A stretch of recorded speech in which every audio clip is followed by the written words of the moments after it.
Thank you, Madam President. Today's event is part of a deliberate and well-funded disinformation campaign against Russia, coordinated by several NATO countries directly involved in the Ukrainian conflict. Its purpose is to derail peaceful settlement efforts and justify strikes on Russian territory and civilians. We urge all those interested in uncovering the truth to break free from standard Russophobic cliches and, guided by common sense, analyze alternative sources. Doing so requires more than the allocated 3 minutes, so I trust my statement will not be interrupted. After all, everyone present is likely here to hear Russia's position. Let us start with the fundamentals, specifically the root causes of the conflict. It is well known that in 2014, Western nations brought to power in Ukraine individuals who designated the population of the country's southeast as terrorists and launched a full-scale war against them using tanks, aircraft, torture, and targeted killings. Residents of the Donbass were punished simply for wanting to speak Russian and exercise local self-governance. This tragedy received no objective assessment from the UN or from those who today champion international humanitarian law and human rights. Instead, Western handlers provided active support that went far beyond moral backing. These horrific events are currently under review at the International Court of Justice, where Kiev stands accused of violating the Genocide Convention. We invite everyone to follow these proceedings closely, because the people of the Donbass oppose bringing Ukraine into NATO's orbit. Their destruction served the interests of alliance members seeking to drag Ukraine into an aggressive bloc that has systematically expanded eastward toward Russian borders for decades.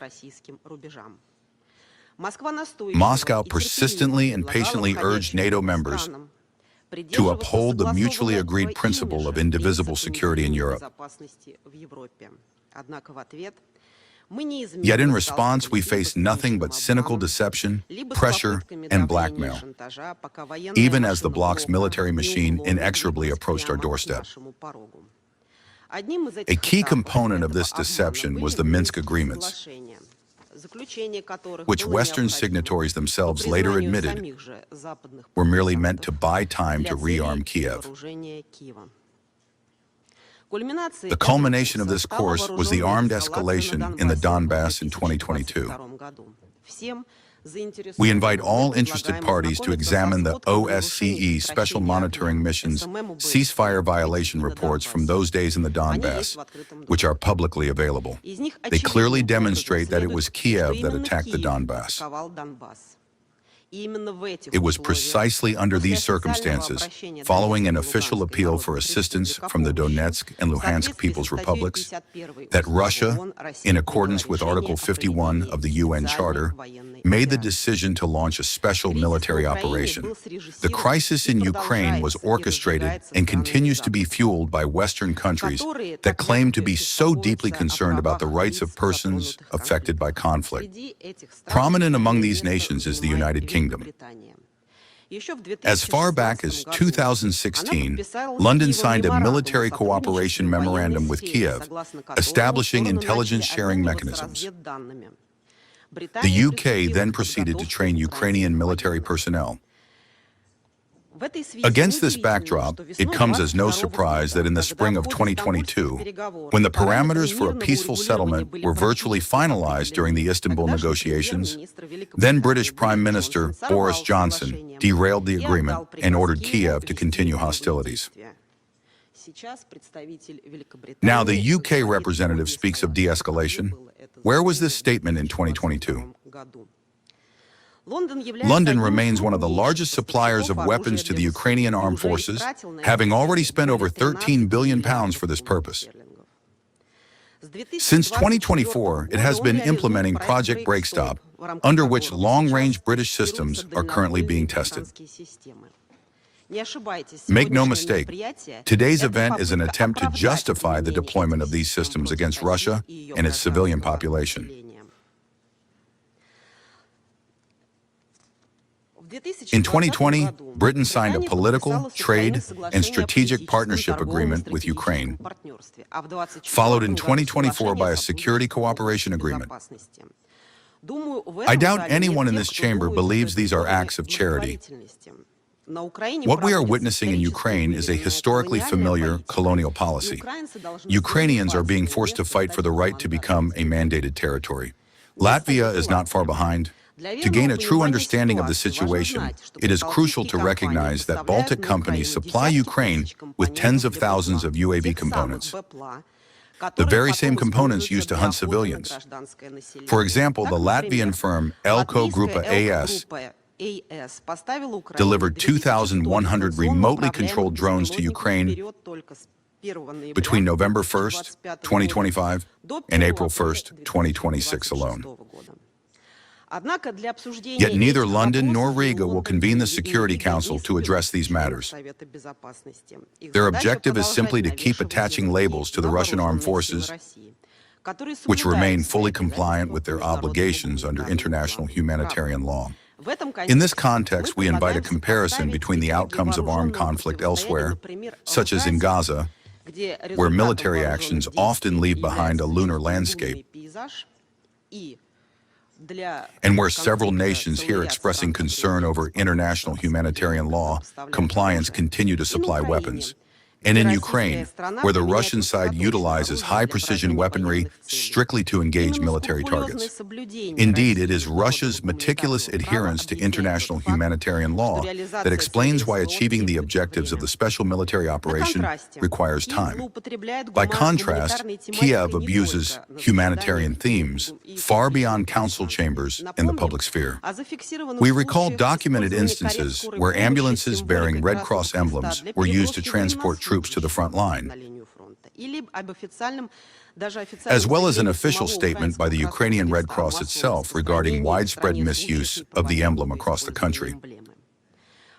While representatives of Western nations in this hall speculate on alleged Russian violations of international humanitarian law, Ukrainian armed formations, convinced of their own impunity, continue to deliberately target Russia's civilian population. We regularly provide the United Nations with detailed information on child fatalities, the targeting of civilian vehicles, torture, and other violations committed by the Ukrainian armed forces. A recent example occurred on August 3rd, when a drone dove onto a beach in Archipo-Osipovka, crowded with dozens of vacationers, killing 7 people, including 4 children. In this light, one is reminded of the remarks made by the representative of Denmark, who claimed that only one party in this conflict complies with international humanitarian law. Madam President, you wish to talk about compliance with international humanitarian law?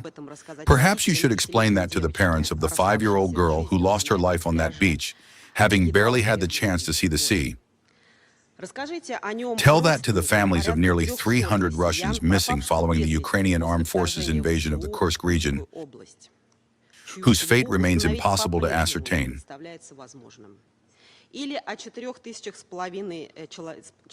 Or tell the 4,500 people currently surviving in the basements of Druzhkovka, awaiting the arrival of Russian forces, while the so-called Ukrainian evacuation unit, White Angels, attempts to forcibly displace them deeper into Ukraine.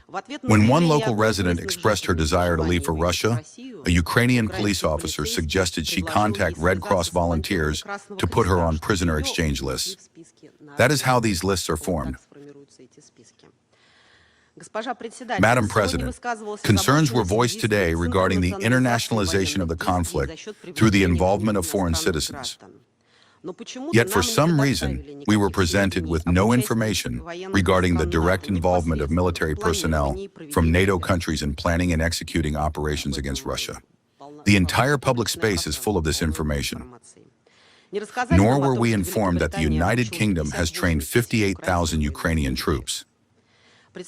Representatives from Kiev failed to share statements made by Ukraine's military ombudsman, Olha Reshetilova, acknowledging that roughly 16,000 foreign military personnel from 72 countries are currently fighting on Kiev's side. They are no less implicated in violations of international humanitarian law than the Ukrainians themselves. Yet, regrettably, the BBC does not produce documentaries about this, and the UN somehow lacks such data. We are ready to provide them. In principle, they are all publicly available. For instance, according to recent reports, an entire group of foreign mercenaries is currently quartered at a children's sports and health camp in the village of Sprynya, Lvov region. Parents of these minors have complained openly about this on social media. Furthermore, arsenals belonging to several special forces units of the Ukrainian armed forces are stationed directly within this purely civilian facility. You will not hear from the organizers, who profess such deep concern for international humanitarian law, about the sophisticated torture, degradation, and psychological and physical abuse inflicted on Russian servicemen, including the use of electric chairs and other torture instruments. Documented testimonies exist of sexual violence, threats of violence, sleep deprivation, denial of water and food, and a wide array of other atrocities. In this regard, I wish to direct the attention of those present who genuinely seek an objective view of reality to the report entitled Secret Prisons by Rodion Miroshnik, Ambassador-at-Large of the Russian Foreign Ministry for the Crimes of the Kiev Regime, both parts of which are published on the ministry's website. A link is included in my statement, and it will also be available on the site. All interested parties can familiarize themselves with it. From this report, you will learn that neither the ICRC nor the UN has access to the locations where Russian servicemen are subjected to torture. Perhaps they are teaching this to Ukrainian soldiers in the UK. There is also a wealth of experience there in this regard. Contrary to the politicized speculation voiced here, actual humanitarian efforts regarding the exchange of prisoners of war and civilians have not ceased for a single day. This work is actively led by Yana Valerievna Lantratova, High Commissioner for Human Rights in the Russian Federation. She succeeded Tatyana Nikolaevna Moskalkova, who in the final month of her tenure alone organized two major exchanges under the 175 for 175 and 193 for 193 formulas. In total, 7 Russian-Ukrainian military exchanges have taken place in 2026, resulting in the return of 1,575 Russian service personnel to the Russian Federation. The Ombudsman also maintains active engagement with the International Committee of the Red Cross. Over 200 letters were addressed to the ICRC in 2026, yielding verified information on 269 captive military personnel. The open and candid nature of Russia's dialogue with the ICRC is evidenced by the recent visit of Red Cross President Mariana Spoljaric to Moscow, as well as verification visits conducted by Red Cross delegations to Starobelsk in the Belgorod region. In this context, the interference of European countries, including through the organization of this very event, represents an attempt to obstruct the establishment of cooperation in this sphere. Within the framework of mutual visits between Russian military personnel and Ukrainian servicemen detained for opposing the special military operation, we continue regular inspections. We have verified the detention conditions of over 3,900 Ukrainian service members across 15 facilities. Based on these visits, we can state that the holding conditions for this category of persons, as well as their provision with food, clothing, and necessary medical care, fully comply with the norms and standards of international humanitarian law. Speaking of which, you are well aware of the situation in Yelenovka, where a detention facility holding prisoners of war was simply bombed, specifically by the Ukrainians, and later a transport plane was shot down. These are things that must not be forgotten. In late July, Yana Valerievna Lantratova announced preparations for an upcoming exchange involving 2 categories: prisoners of war and civilians located on Ukrainian territory who are unable to return home on their own. However, the success of this endeavor directly depends on the Ukrainian side, which approaches this process in a highly selective manner and refuses to accept many of the soldiers Russia is prepared to offer for exchange.